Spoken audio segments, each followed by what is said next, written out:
Are traditional expert calls in the investment world becoming obsolete? According to Stream, they are, and you can access primary research easily and efficiently through their platform. With Stream, you'll have the right insights at your fingertips to make the best investment decisions. They offer a vast library of over 26,000 expert transcripts powered by AI search technology. Plus, they provide competitive rates on expert call services, and you can even have an experienced buy-side analyst conduct the calls for you. But that's not all. Stream also provides the ability to engage with experts one-on-one and get your calls transcribed free of charge, all for 40% less than you would pay for 20 calls in a traditional expert network model. So if you're looking to optimize your research process and increase ROI on investment research spend, Stream has the solution for you. Head over to their website at streamrg.com to learn more. Thanks for listening, and we'll catch you next time. All right. Hello, and welcome to the Yet Another Value podcast. I'm your host, Andrew Walker. If you like this podcast, it would mean a lot if you could rate, subscribe, review it wherever you're watching or listening to it. With me today, I'm happy to have on from ValueSits for the second time, my friend Connor. Connor, how's it going? Good, Andrew. How are you? I'm doing great, man. I'm really excited to have you on. As you know, I'm an avid fan of yours. I'm a day one subscriber. I've been meaning to have you back on, and then you put out the idea we're going to talk about today, which I instantly hit you up and said, hey, I think this is perfect. But we'll get there in a second. Let me just start. Quick disclaimer, remind everyone, nothing on this podcast is investing advice. Please do your own research, consult a financial advisor, all of that jazz. That always holds, but maybe particularly true today because my audience is largely domestic and we're going to be talking about a international London listed stock. So kind of that all out the way, let's turn to the company we're going to talk about. The company is Marlowe. The ticker over in London is MRL. And I'll just toss it over to you. What is Marlowe and what's so interesting about them? Yeah, thanks, Andrew, and thanks for having me on the podcast again. So, yeah, Marlowe is an interesting situation. I think it's a small cap. It's about a 580 million pound sterling market cap, so about 720 million US dollars, listed on the AIM exchange in London, which is the small cap exchange. And I suppose essentially what the business does, it's a roll up or serial acquirer business, and it has an interesting ownership profile in that it was basically set up by the CEO, Alex Dacre, who is a kind of a protege of the main shareholder, is a guy called Lord Michael Ashcroft, who's a former Conservative Party treasurer in the UK. So he's an interesting character. If I could, he's a guy. Lord Ashcroft, the former Conservative Party Treasury member. I mean, that sounds like a like low-grade novel invented villain, does it? Just like Lord Ashcroft, the former treasurer. I always laugh when I hear that. I didn't know much about him till then, but that's just his name would always float around, and I would always think that. Yeah, so I mean, I suppose he is an interesting character in terms of, I suppose the best way I'd describe it, is he has a habit of making money in that he has backed a number of listed companies.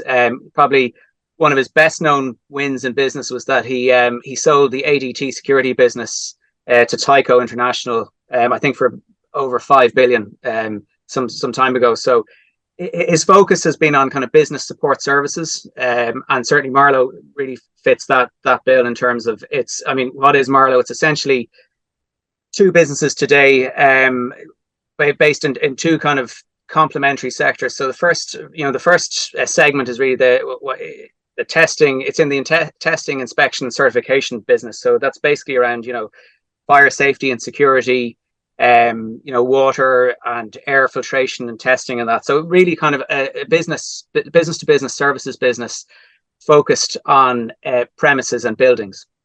And it serves a lot of government departments in the UK, the National Health Service, the Boots retail chain, so Walgreens Boots, part of that business in the UK.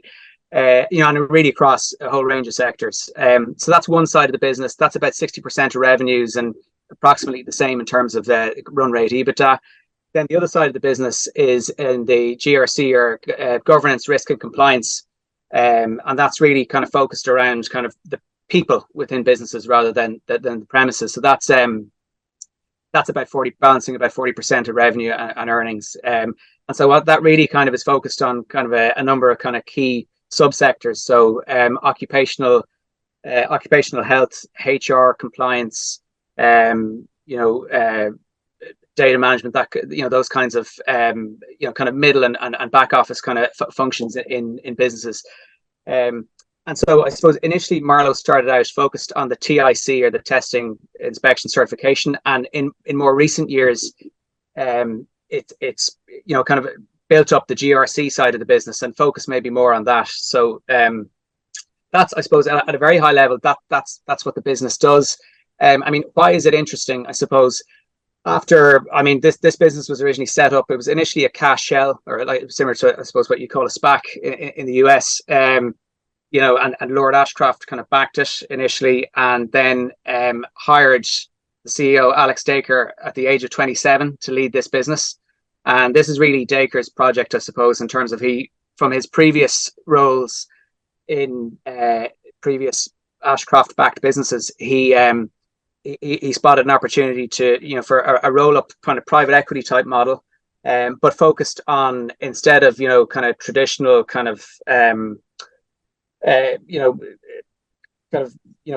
maintenance and service type businesses, maybe focus more on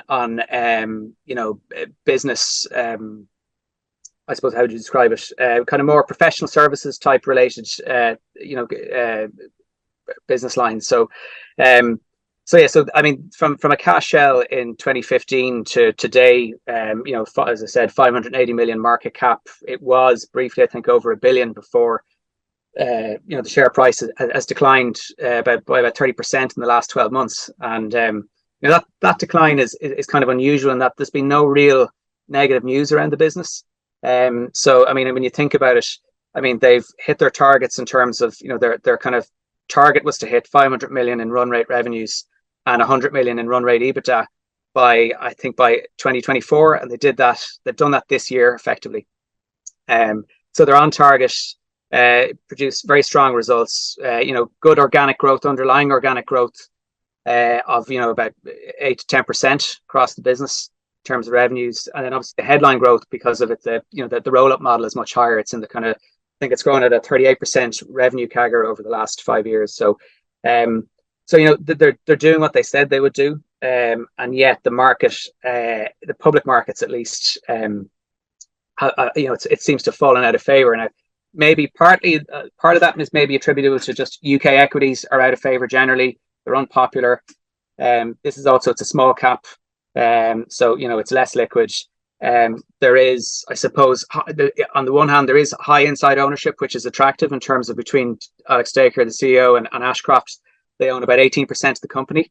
But on the other hand, maybe there's a kind of a question or perception of full shareholder alignment, potentially. I mean, I don't really see that because, as I said, Ashcroft has a habit or a track record in making money. So I think, based on previous experience, that an exit or a liquidity event of some kind is kind of how he and the CEO will make their money and kind of monetize what they've built.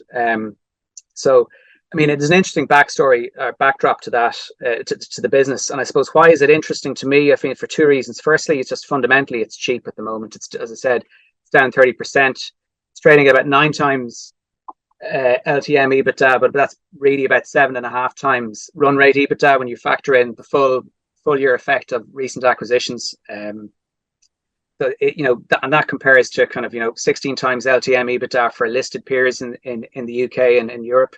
And that compares to kind of an average of about 20 times EBITDA that's Marlowe's own historic multiple over the last 5 years. And then similarly, then when you look at the private market multiples for comparable assets, those multiples are in the range of 15 to 33 times EBITDA. So at 7.5 times kind of the run rate EBITDA, this is just very cheap, and which seems odd, just given that there's no negative news, there's no profit warnings. So that jumped out at me. But then what really interests me in this is recently there's been media reports around management exploring the sale of the TIC business, which is, as I said earlier, 60% of the revenues. So when you think about that and what would be worth, I mean, that's probably worth north of 600 million pounds sterling. And that's even allowing for some cash leakage in terms of costs and taxes and so on. So, 600 million for, a little over half the business is more than the entire market cap of the whole business today. So, if they, And the TIC business is the older part of the business, which they've been in since 2015 when they made their first acquisition. So it would make sense that maybe they would look to monetize that, certainly if the public markets aren't really rewarding it in terms of what they've built to date. So you're effectively, they sell that business and you're effectively getting the GRC, or the governance, compliance and risk business for free, essentially. Yeah.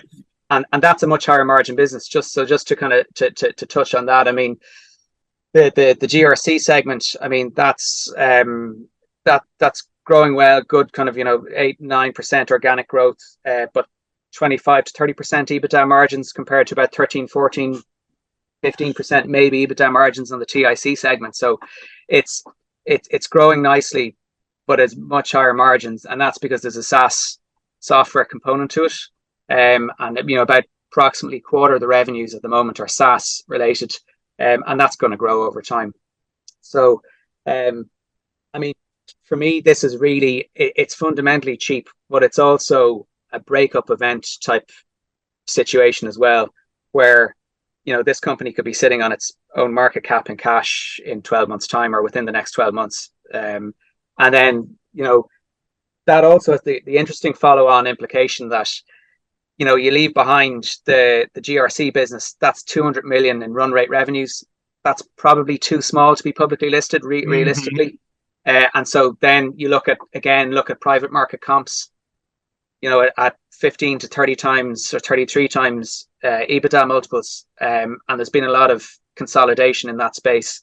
I could easily see them selling out of that business as well at a nice multiple in time. So there's kind of a couple of levers here for the value to be realized. So I mean, essentially, the business is trading at a big discount, not just to peers, but to its private market value. So I think, in all likelihood, I would expect there to be some kind of event within the next 12 months. And interestingly, they put out a trading update recently, which was very, very brief and didn't mention the TIC segment at all. It only mentioned the GRC business. So I thought that was interesting. You compare that to the trading update around this time last year, and it was much more detailed. This was literally a couple of paragraphs. So I just thought that was interesting in terms of the relative silence in that update compared to what you would normally maybe expect. And now, a quick word from our sponsor. Are traditional expert calls in the investment world becoming obsolete? According to Stream, they are, and you can access primary research easily and efficiently through their platform. With Stream, you'll have the right insights at your fingertips to make the best investment decisions. They offer a vast library of over 26,000 expert transcripts powered by AI search technology. Plus, they provide competitive rates on expert call services, and you can even have an experienced buy-side analyst conduct the calls for you. But that's not all. Stream also provides the ability to engage with experts one-on-one and get your calls transcribed free of charge, all for 40% less than you would pay for 20 calls in a traditional expert network model. So if you're looking to optimize your research process and increase ROI on investment research spend, Stream has the solution for you. Head over to their website at streamrg.com to learn more. Thanks for listening, and we'll catch you next time. Well, first, that was an incredible, you went through just about every question I had on here. So you've kind of put me to shame as the host, but I think there's some places I can go there. So let me start with, let's start with the TIC sale. So you mentioned, hey, mid-June 2023, so this year, there's an article in Sky News, which is obviously a very reputable source, that says, hey, Marlowe backed by Lord Ashcroft. You mentioned he's got a habit of making money, which my joke is when you said it, there are worse habits to have, right? I'm always trying to kick my sugar habit. I think I'd rather have the making money habit than the sugar habit. But it says Sky News, Lord Ashcroft, Marlowe, they're looking to sell their biggest division for about 650 million pounds. As you said, that's more than the market cap, and that would cover just about all the debt. So you would be getting the remaining business, which is clearly valuable, for free if they kind of hit 650.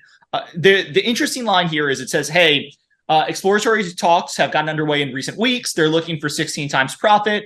And then there's a line that says, insiders caution that a sale would only take place if bidders meet management expectations, right?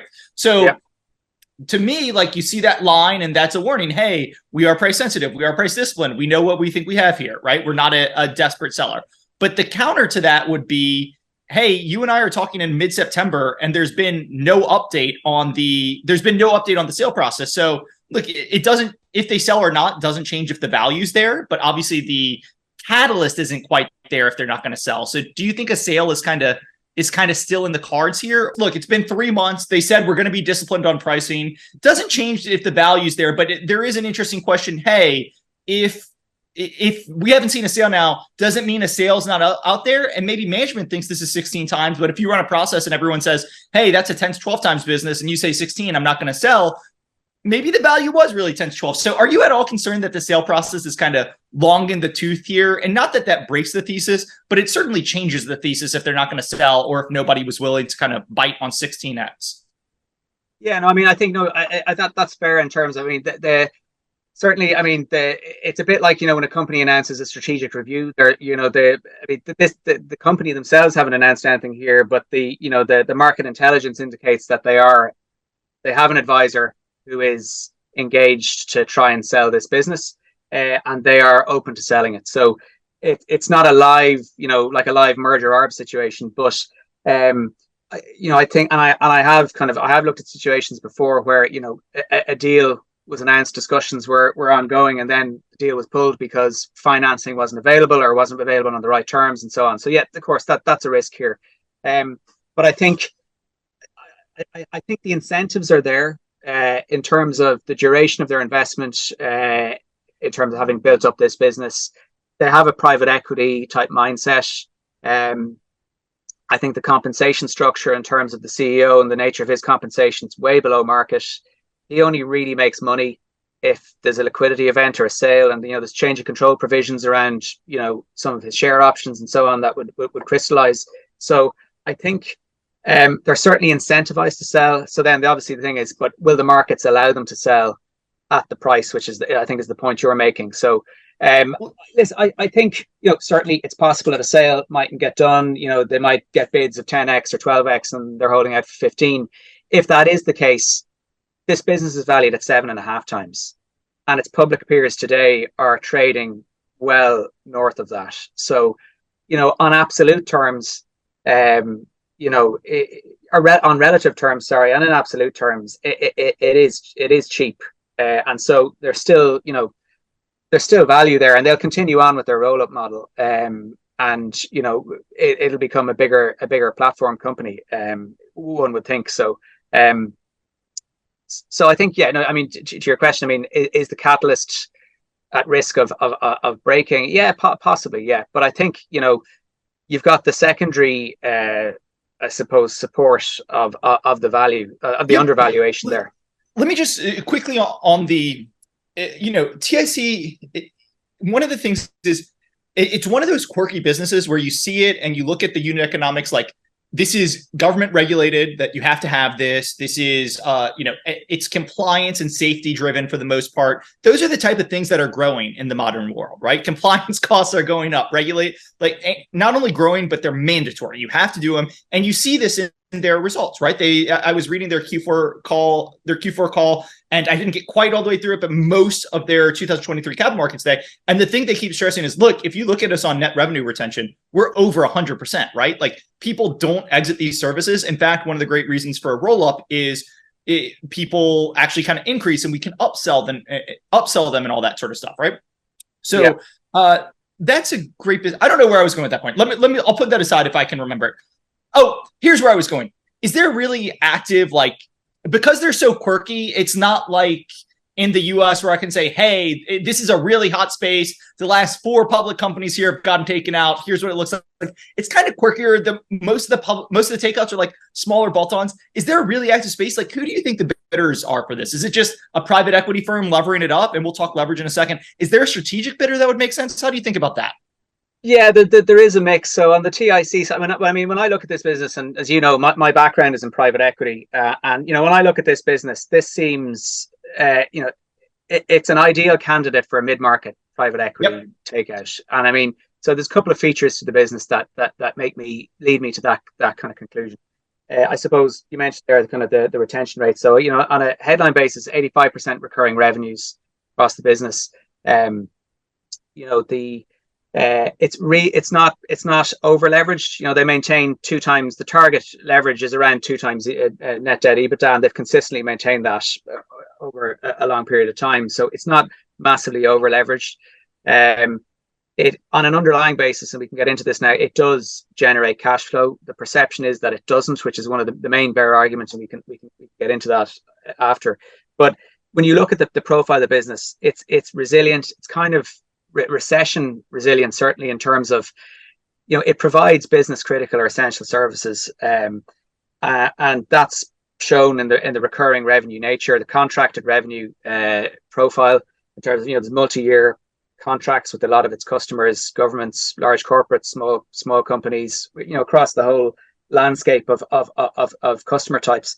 And the real interesting thing about this as well is that regulation and compliance, as you indicated, is getting more and more onerous. And so, it's not like a lot of these companies can opt out.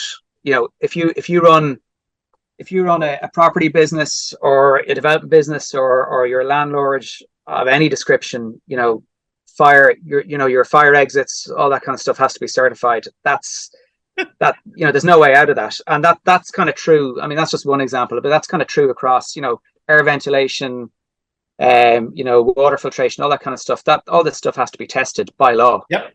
It's legally or mandated by regulation. So those revenue lines are revenue streams are not going to dry up, and so in that sense, it's a very bankable or credit-worthy type of business for a private equity acquirer.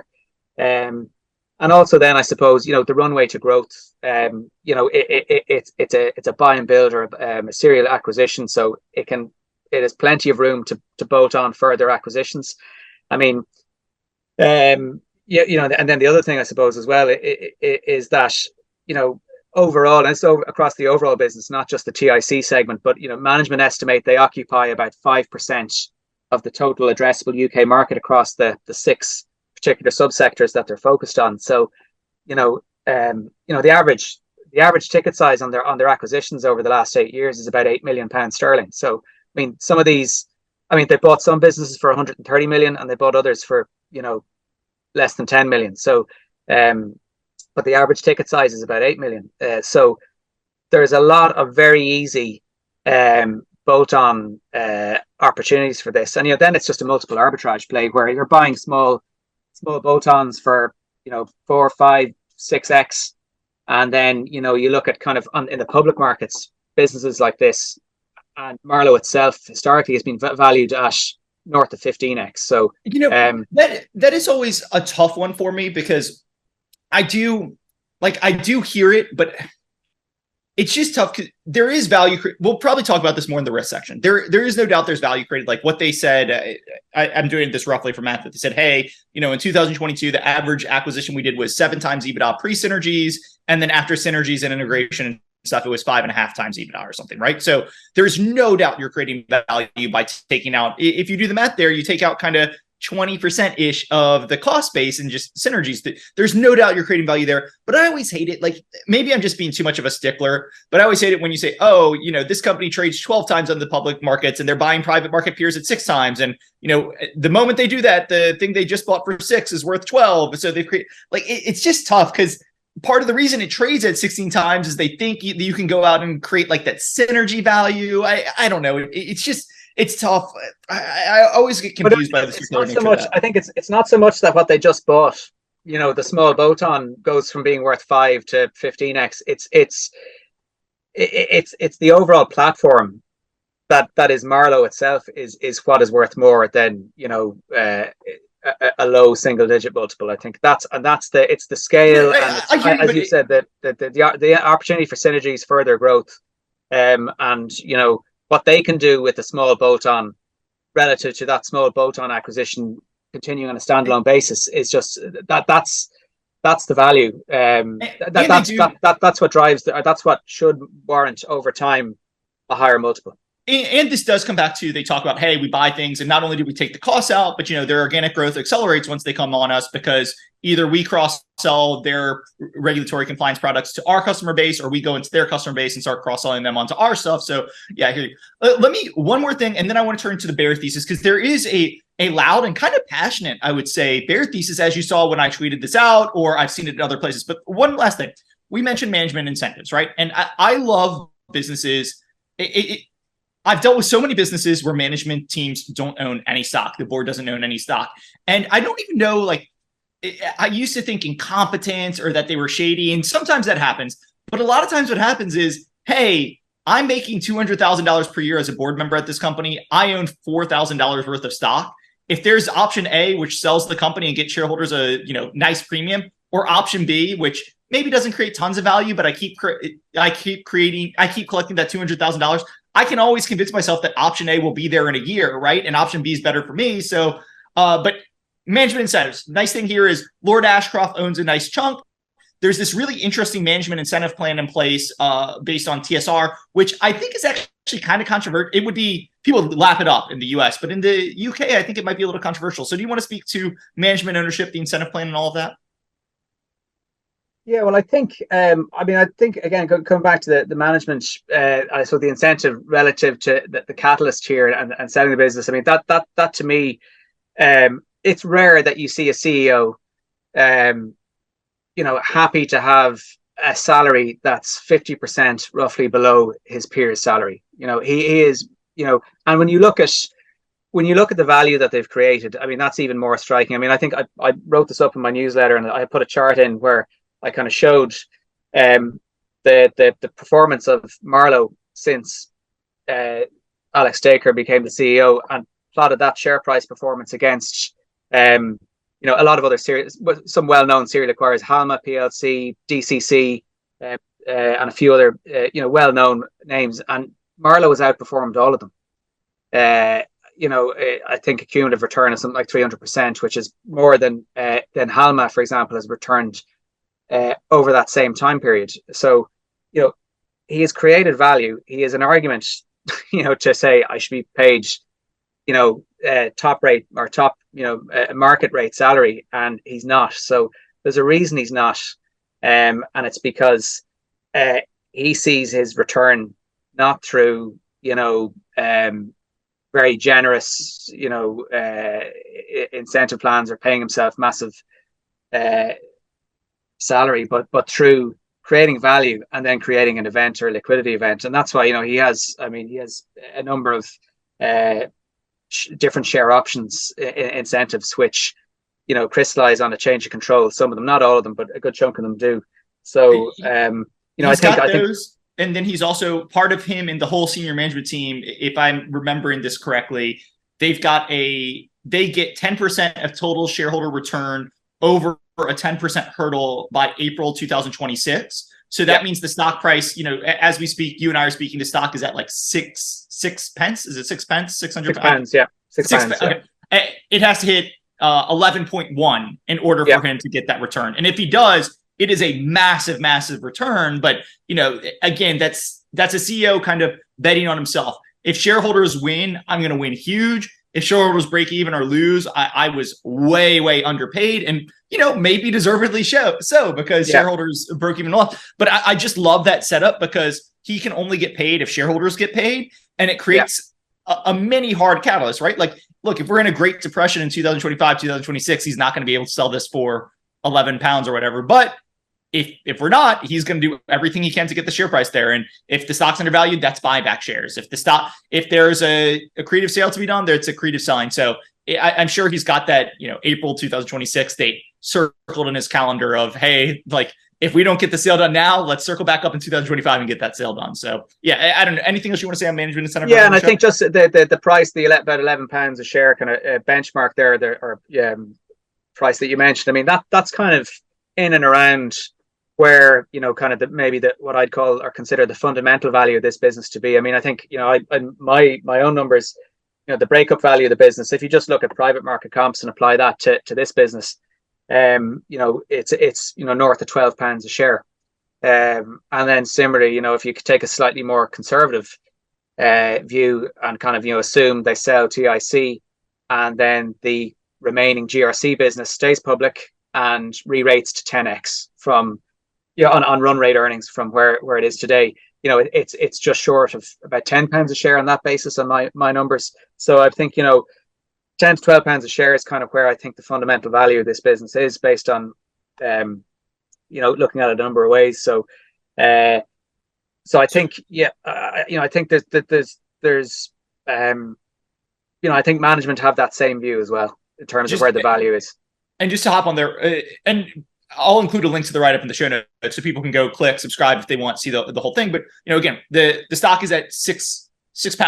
You come at it a lot of different ways, but basically every way you come at it kind of centers around the 10 to 12 pound fair value. That's also, £11 by April 2026 is where this management team gets paid. So if you kind of think about that, A, they're kind of showing you where they think fair value can get to, and B, April 2026 is 2.5 years from now. So there's another 2.5 years of compounding to kind of get the stock and the fair value over and above that if you don't sell today or something. So very interested. Let's go to the bear case. Again, I saw your write-up. I had one other friend who's a very sharp friend who I asked some questions about on the pod who's involved. Actually, humorously enough, I told him you were coming on, and he was like, oh, I'm actually flying to London tomorrow to talk to Marlowe. So he was going there. But there's a very active and vocal bear case here. And there's actually like probably 7 different parts or 7 different theories to the bear case. But the main one would be, look at this company. You have a roll-up with huge adjusted earnings, right? Huge adjustments on the earnings, because their adjustments are for, we're buying something, we're integrating it. Obviously, we're firing people, doing changes and everything. Those are one-time costs, allegedly, but the bear case says, look at the huge adjustments, and they just always keep coming. That's part one. And part two is, but in part because of those huge adjustments, but also because of working capital and stuff, this roll-up has never really generated any cash flow. And when you take huge adjusted earnings plus no cash flow in a roll-up story, that is how every roll-up that I've ever seen blows up, right? And when roll-ups are good, you kind of get the Danaher long-term compounders, just incredible returns. Everybody worships at their feet. When roll-ups are bad, you get the Valiant, right? Which blows up spectacularly. Yeah. And everybody says, hey, look how aggressive the accounting was. How could anyone have been invested in that thing? So I think the bear case points to, and I believe some of the directors here were involved in roll-ups in some way, shape, or form that had a similar issue, right? Where working capital was always getting adjusted, it never generated cash flow, and the business blew up. So how did you address or get comfortable with those bear theses? Yeah, so the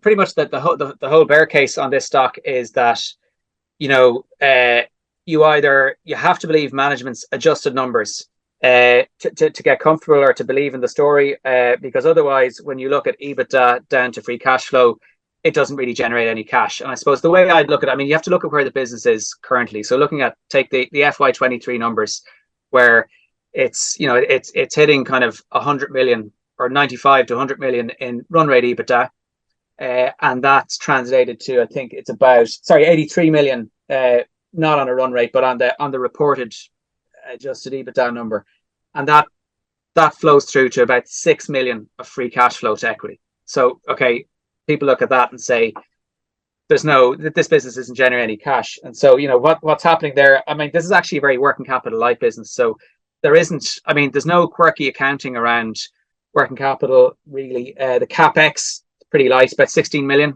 on 84 million of EBITDA. You've got lease payments, taxes, interests, and then you've got about 25 million of acquisition and restructuring costs. So really a lot of the leakage is coming through the costs of operating a roll-up business model.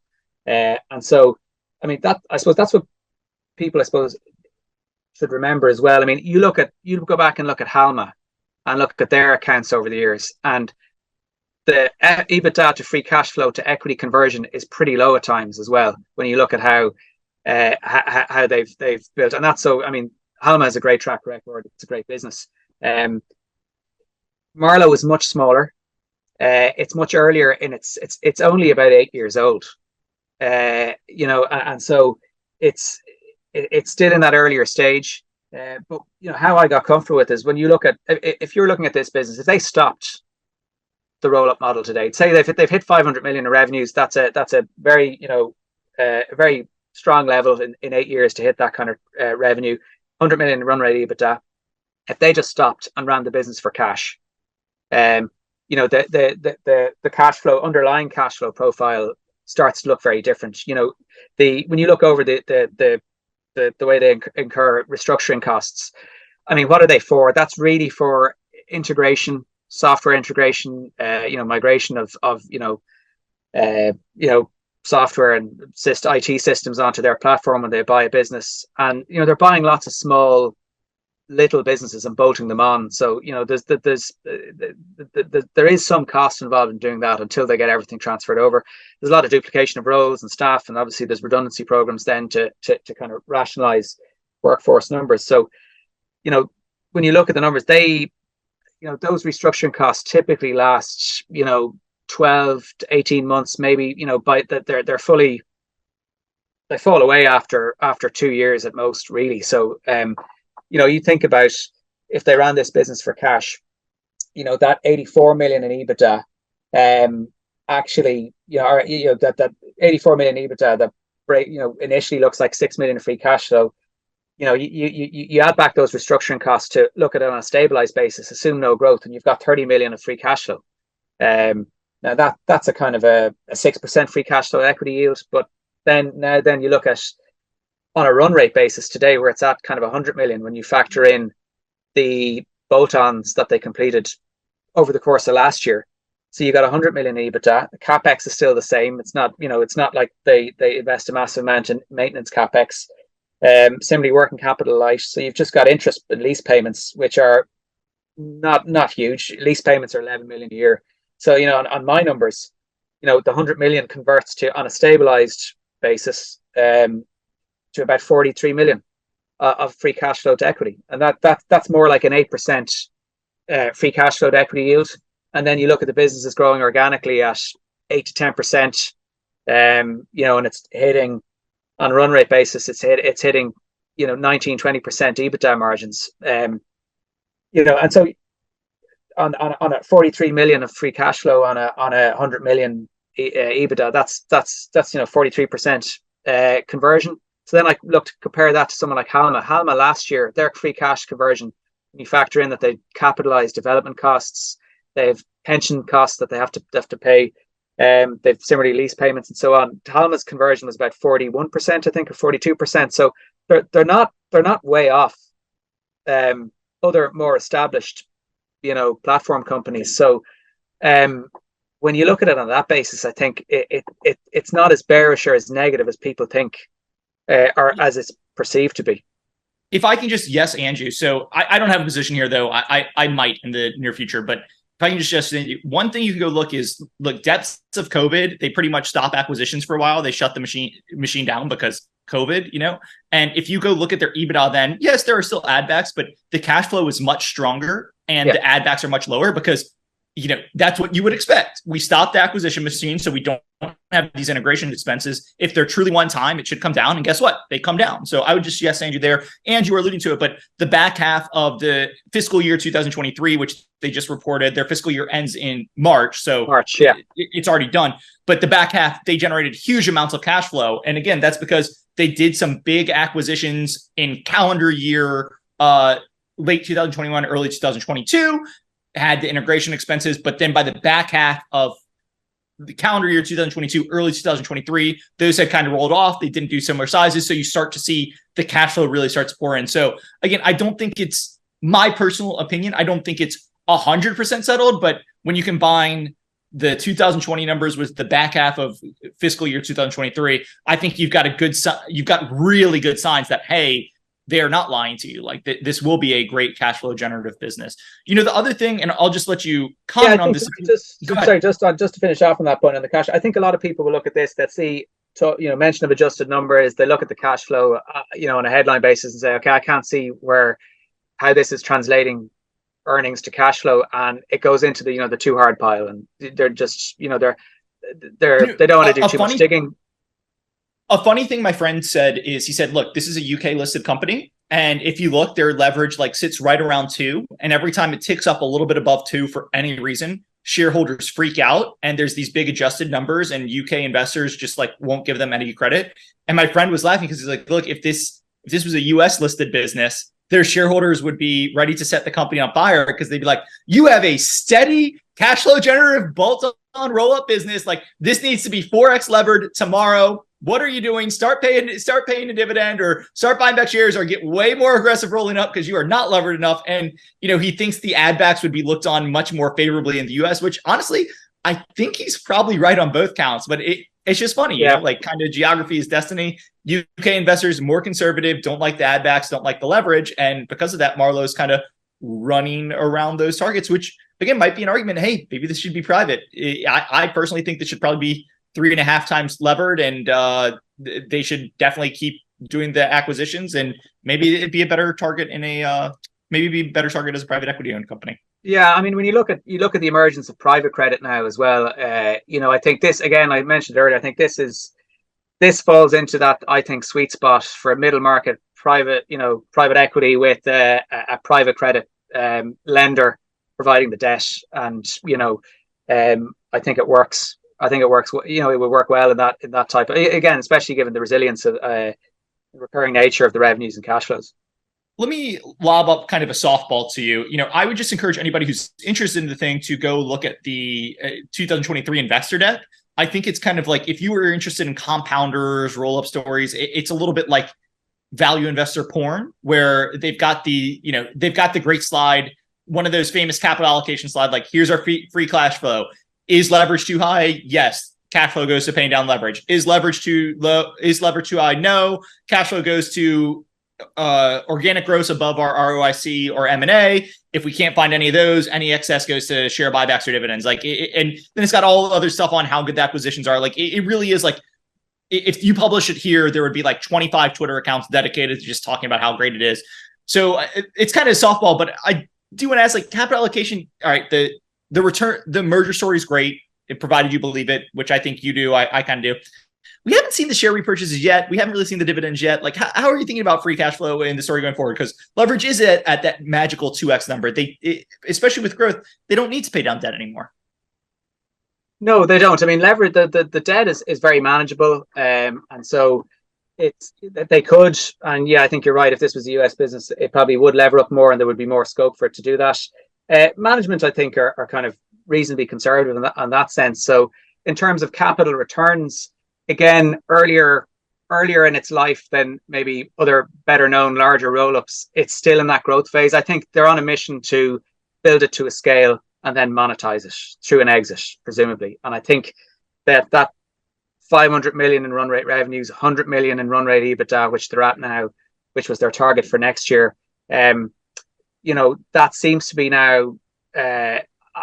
My sense is they're at that level now where, there's an event of some kind, and if they sell TIC rather than the whole business, they're going to be sitting on a pile of cash, and that provides them with the scope to do a big buyback or special distribution, or something like that, because they're not going to sit on a huge cash pile like that. And I mean, it's either that or they buy another similar sized business in GRC.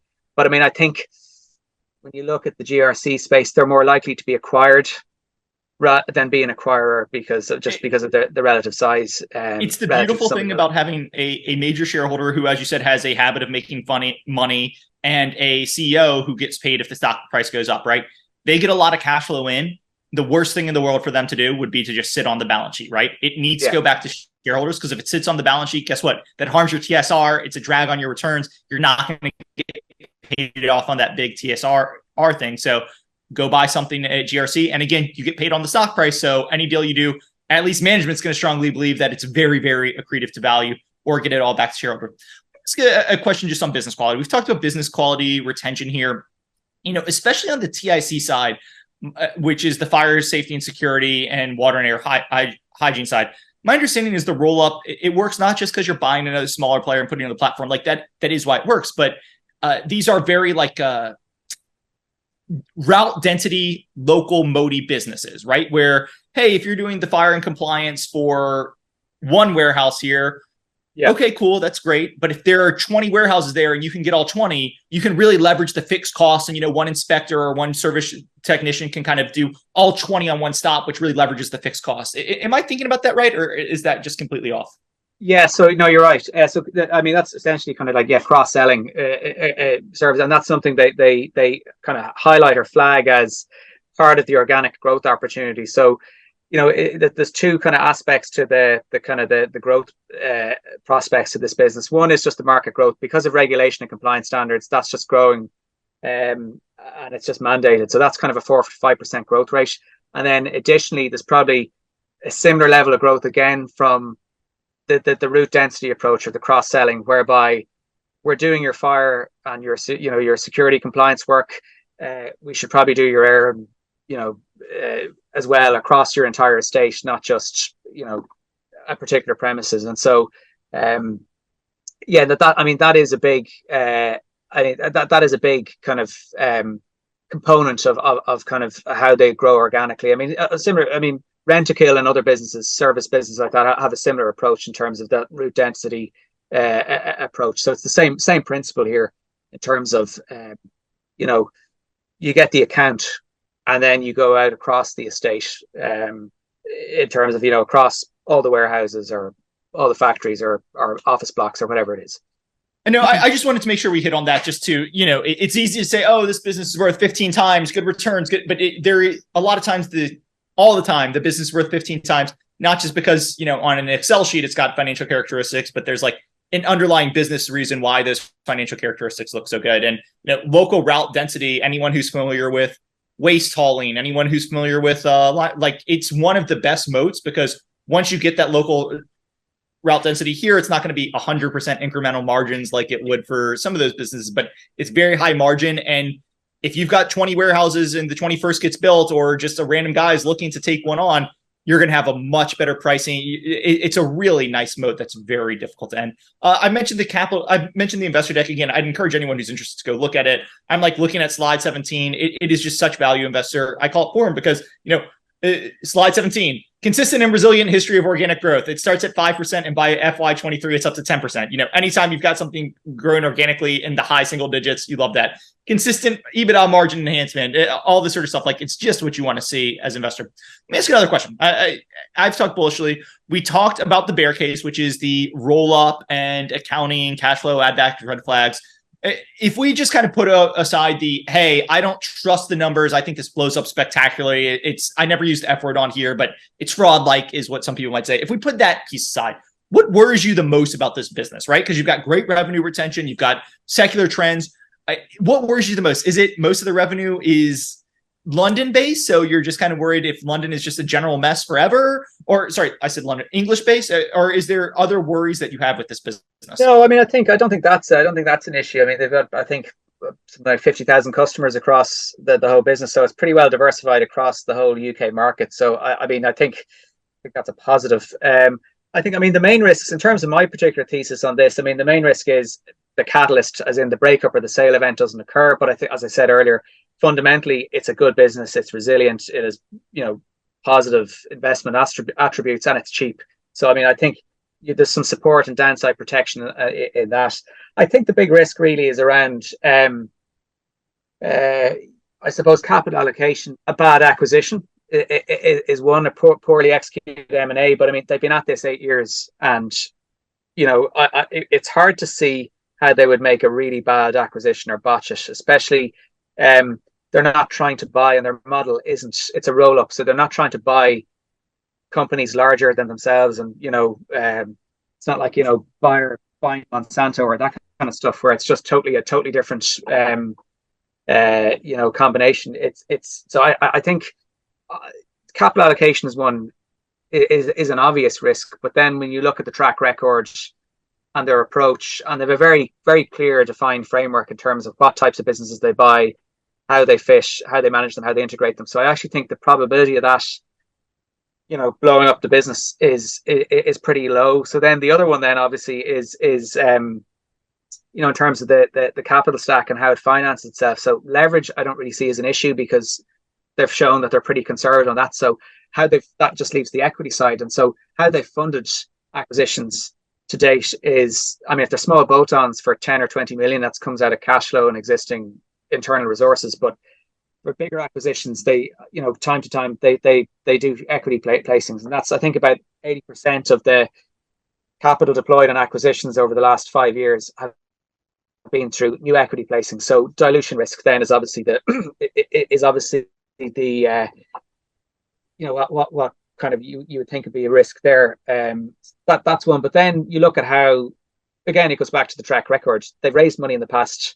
The largest placing they did was a couple of years ago for an occupational health business, about 130 million share placing, which funded pretty much nearly all the whole consideration. And that was kind of what they kind of refer to as a platform acquisition rather than a bolt-on acquisition. It was just larger.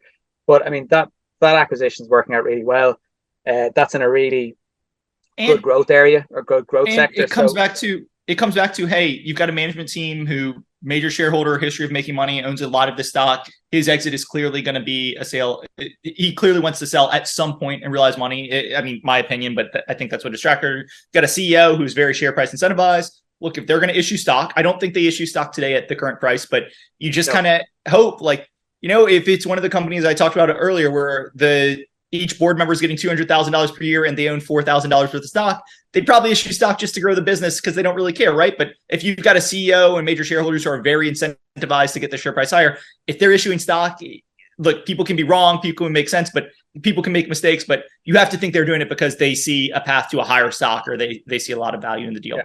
No, they're not going to. Go ahead. Sorry, I was just going to touch on that point. No, they're not going to offer stock at this price level. The last time they issued stock was at £9-10 a share, something like that. So, that's the level where they have issued stock in the past, and that's to complete strategic, commercially sensible acquisitions. So, I suspect what we'll see now is that if the share price is languishing where it's at and the market doesn't care about a potential sale or liquidity event, you're going to see, and they've hit that kind of 500 million revenue, 100 million EBITDA kind of threshold. You're probably going to see them run it more for cash flow purposes, and just, because if that's what the market wants to see, well, then maybe that's what's going to drive a re-rating in time, absent a kind of a sale event or some other kind of transformative acquisition or something. So I think at the current share price, you're not going to see any dilution. It just wouldn't make sense. And now a quick word from our sponsor. Are traditional expert calls in the investment world becoming obsolete? According to Stream, they are, and you can access primary research easily and efficiently through their platform. With Stream, you'll have the right insights at your fingertips to make the best investment decisions. They offer a vast library of over 26,000 expert transcripts powered by AI search technology. Plus, they provide competitive rates on expert call services, and you can even have an experienced buy-side analyst conduct the calls for you. But that's not all. Stream also provides the ability to engage with experts one-on-one and get your calls transcribed free of charge, all for 40% less than you would pay for 20 calls in a traditional expert network model. So if you're looking to optimize your research process and increase ROI on investment research spend, Stream has the solution for you. Head over to their website at streamrg.com to learn more. Thanks for listening, and we'll catch you next time. Last question I'm going to ask you, and then we're running long and I'll let you go. So look, again, people know I had you on the first time. I had you on again. I'm an active subscriber. I really enjoy your subscription service. I also, because of that, I've read all your ideas, and I know you are a big believer in inflation kind of being sticky or higher than normal. And a lot of your ideas have centered around, I don't want to pitch them all, but they've centered around that idea. We've got, you and I share a MLP royalty play that gets, natural gas prices as they go higher. I won't share it, but we've looked at that pond. You shared a lot of ideas that kind of benefit or take the idea of stickier, higher inflation. Now, this is a good business with great recurring revenue characteristics. If you believe the numbers, cash flow comes in, these types of businesses tend to do well in any environment, but a lot of your investments have centered on that kind of core thesis. So I just want to ask, this is a little bit different. It does speak to your history as a value investor. It's very private equity-ish, but it's different than a lot of your other things. What attracted you? Obviously there's a catalyst here, but how does this kind of fit into your overall framework? That's a little bit of a different question I did, but when your service recommends 8 plays that have higher inflation, higher commodities, that type of stuff invested, and then this one play that is great business, private equity characteristics, catalyst driven, just kind of struck me as interesting. How did it fit into your worldview? Yeah, well, I suppose I didn't deliberately go out of my way to kind of just focus on energy or commodity business. I mean, the way I view the world now, and I'm not a macro analyst, but I think you have to think about kind of the backdrop. And my view of the world is that, yeah, I think, it's not going to be 10% inflation, but it's not going to be 1.5% inflation like it was in the last cycle. I mean, I think realistically, it's probably more 3 or 4% probably inflation. So that's still a multiple of the old world inflation levels. So I think, in this cycle, I think what I would call real assets, and within that I'd include not just kind of energy or commodities, or I even think certain selected real estate companies and types of assets will do well. But I think real companies are a type of real asset, and that's companies that, like the likes of Marlowe, that service real businesses in the real economy and provide essential mandated services that pricing would probably track inflation. And I think like the last cycle, it was all things tech, facilitated by low interest rates and the promise of growth over everything else. I think this cycle is more about what really, less so about apps and more so about real assets and essential materials and assets for the economy and society. So I think that's how this fits in. I hear you on all of that. I have a lot of energy exposure on, and for me, it's not that I have any type of macro views on oil going to 50 or oil going to 200 or something. A lot of it is I just look at it and I say, like, okay, oil, let's pick it right. Oil's at 95 as you and I speak right now, right? I can find a lot of commodity companies where I look at the stock price, I'm like, hey, the stock price kind of implies that oil is at 70 currently, right? And obviously there's a curve and everything, but I think the stock price implies oil prices and energy prices 30% below the curve, right? And I feel like I'm getting a margin of safety where if energy prices stay here, they're going to make so much money, almost nothing else matters. And if energy prices go down, then they turned out to be fairly valued. So the curve was wrong, but the stock price was right, but I'm not going to lose money. And it feels like investors are either, they've just been burnt by energy so much, they don't want to invest in it, or they're applying massive, massive corporate governance, management incentive, capital allocation discounts. And, I hear all that, but it's really big. It's really big, like oil, as you and I speak, over the past couple months, it's gone from kind of Brent high 70s to mid 90s. And if you look at energy prices, it is implying absolutely none of that. Or, look at Tidewater, which I did. One of my favorite podcasts was I had Tidewater CEO on, and that stock's done incredibly. But if you look at where day rates are and where energy prices are, it's like, hey, the stock, it's done really well, but it is somewhat levered, and like the day rates have gone up more than stock. Like it just feels like you're getting a really big margin of safety there. And as you said, like so much investment, it's really easy to go underwrite the next Facebook killer. Not a lot of people have been thrown into, hey, Tidewater, offshore vessels, let's go build some new ones. Like no one has. So if prices kind of stay here, like you could imagine a lot of services or energy could kind of go a little bit parabolic. So I don't know, it just feels interesting risk reward to me. Yeah, no, and I think on that as well, I mean, it also happens that a lot of these, what I again would call real asset companies, are cheap, and the multiples are low. And 12 months ago, people were saying, oh, well, the multiples are low because they're over earning and they're commodities are going to roll over and everything's going to collapse. And that was the thinking for a couple of months, despite kind of what we knew about the energy and commodity landscape, particularly post, Ukraine and what's going on there in terms of how that's disrupted, the supply of everything really. And so I think when you think about things like onshoring and, disrupted supply, resource nationalism, demand is still growing, urbanization is increasing, we supposedly were supposed to be at the age of peak oil, and yet oil demand has gone up this year, exceeded 2019 peak. So, I think it's reasonable to assume that, that kind of oil and other commodities and materials demand is not really going to collapse for the many times. So I don't think oil, and I don't, who knows really? I mean, oil could go negative again. Who knows? But I think over, a medium term, reasonable time frame, it's unlikely that demand is going to create or prices for these materials or commodities are going to collapse. I mean, something like in the fertilizer space is really interesting as well at the moment in terms of what's happening there. I mean, that kind of related to kind of energy. And I just think the world has changed. And I think that has implications that, people assume, and this year has actually been a good example of this. People kind of assume that, oh, well, it's just going to go back now to the previous cycle before COVID, and tech is where it is. And, you look at what the winning trade this year has. You plot the XLE I think the winning trade this year was YOLO long Tesla options, maybe, but I don't know. No, I definitely hear all that. The one thing I do get in debates, because I hear a lot of people saying energy policy is crazy, and I get it. Like, I'd love to have more nuclear. I think we should have started nuclear 30 years ago. I'd love to see some more drilling.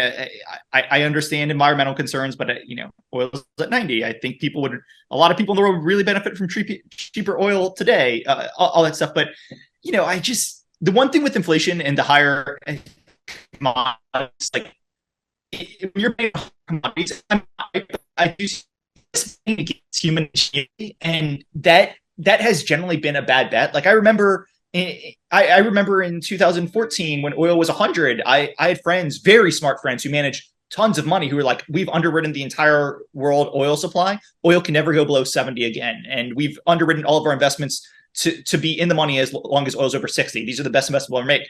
18 months later, oil's in the 40s, it's just, I never want to bet against human ingenuity. Anyway, let me give you last thoughts. You can comment there. You comment Marlowe, anything you want to talk about before I kind of need to wrap this up and get some other stuff done as well. Yeah, no, I think, thanks for having me on the podcast. I really enjoyed the discussion as I have the previous ones. And yeah, no, I think Marlowe's a really interesting situation. I think there's going to be more news ahead on it. And I think, I think that it's just one of a number of really interesting names in the UK market at the moment. I think UK equities are really neglected. I think UK is one of the most interesting markets right now because it's just so shelled out, and the multiples on some of these, like, again, I think if it was all US revenue trading in the US, it would trade 50% higher, right? It would trade for a 50% higher multiple, which would actually be higher stock price. Like, I think the UK is so interesting right now. It's so shelled out. People are so desperate over there, but that will be a conversation for another time. Connor, I am distraught that it took so long to have you on for the second time, but UK is super interesting. You're doing great work. We'll have to have you on for the third time in the very near future. I'll include a link to the Marlowe write-up in the show notes, and looking forward to the third time. That's great. Yeah, look forward to that, and we'll speak again soon. Thanks, Andrew. Thanks, Ben. A quick disclaimer. Nothing on this podcast should be considered investment advice. Guests or the hosts may have positions in any of the stocks mentioned during this podcast. Please do your own work and consult a financial advisor. Thanks.